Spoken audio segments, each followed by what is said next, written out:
इधर नालंदा जिले के राजगीर स्थित सम्राट अशोक भवन में आज कुशवाहा समाज के लोगों ने बैठक किया।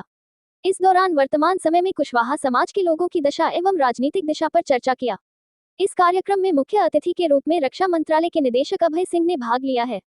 बता दें कि जैसे जैसे चुनाव नजदीक आ रही है वैसे इससे सभी समाज के लोग लगातार बैठकर कर रहे हैं। इसी दौरान आज कुशवाहा समाज के लोगों ने भी राजगीर में बैठक आयोजित पर चर्चा की है। देखिए, ये एक बहुत ही जटिल प्रश्न है, क्योंकि जितने भी लोग होते हैं, जब एक मनुष्य की पांचों उंगलियां बराबर नहीं होती हैं, तो विचार अलग होते हैं, तो राजनीतिक विचारधारा अलग अलग होती है। और कुछ कम्युनिटीज़ हैं जिनको कि वोट देने के मामले में उनको वोट बैंक कहा ही जाता है। तो हम लोग बुद्ध के विचारों पर चलने वाले हैं। तो भगवान बुद्ध ने कहा था कि तब तक किसी चीज़ को मत मानो जब तक कि तुम स्वयं उसको पहचान कर अपने ऊपर लागू करके देख नहीं लो ये सही है और इस मार्ग का अनुसरण करना चाहिए। तो मेरे विचार से तो ये होगा कि पार्टी कई हो सकते हैं, विचारधाराएं कई हो सकती हैं, तो उसमें उन लोगों का हम समर्थन करें जो कि वास्तव में हमारे समाज के लिए कुछ करना चाहते हैं।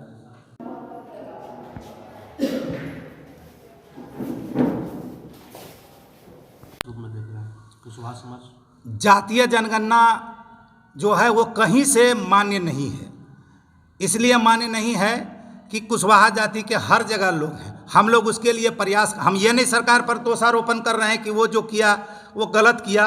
हम लोग चाह रहे हैं कि कुशवाहा जाति प्रत्येक जिला में, प्रत्येक गांव में अपने से जनगणना करे और वो आकलन करके बताएं सरकार को कि मेरी ये वास्तविक स्थिति है, और उसके लिए हम लोग प्रयास कर रहे हैं।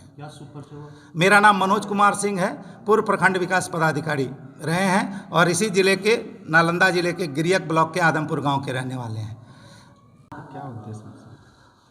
देखिए, जगदेव बाबू के शहादत के बाद कुशवाहा समाज के कोई सर्वमान्य नेता नहीं हुए और कुशवाहा समाज विभिन्न खेमों में बटा हुआ रहा और हर पार्टी के लोगों के, राजनीतिक दल के पक्ष में हम लोगों ने काम किया, मगर हम लोग हमेशा उपेक्षित रहे।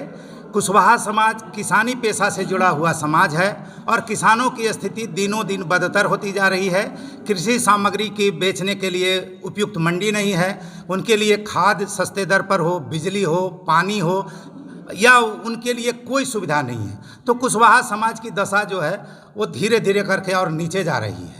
जबकि हम लोग जब छोटे थे, गांव में पैन हुआ करता था, नहरें हुआ करती थी सिंचाई के लिए, सरकारी नलकूप हुआ करते थे, वो सारे के सारे बंद होते चले गए और हम लोग वही भगवान भरोसे के बल पर अपनी कृषि के काम को करते हैं और न तो हमारे लिए कोई मंडी है। तो कुशवाहा जाति के जो लोग हैं वो पिछड़ते चले जा रहे हैं और ये राजनीतिक लड़ाई है। अगर किसानों की स्थिति सुदृढ़ होगी तो कुशवाहा जाति की स्थिति भी सुदृढ़ होगी और राजनीतिक रूप से भी हम लोग मजबूत होंगे। हम लोग देखते हैं कि कुशवाहा जाति के 90% लोग खेती से जुड़े हुए हैं और उनकी स्थिति जब खराब है तो ऐसी स्थिति में कुशवाहा जाति का विकास कैसे हो सकता है, ये सवाल होता है। और इसलिए हम लोग ये रखे हैं विचार गोष्ठी कि कुशवाहा की दशा जो है और उसकी वर्तमान समय में राजनीतिक दिशा क्या होनी चाहिए। हम लोगों का राजनीतिक दिशा है कि कोई पार्टी राजनीतिक दल का सपोर्ट नहीं करेंगे। हमारे जाति के जो भी उम्मीदवार होंगे उनको हम लोग ठोक के वोट देंगे, जीते या हारें,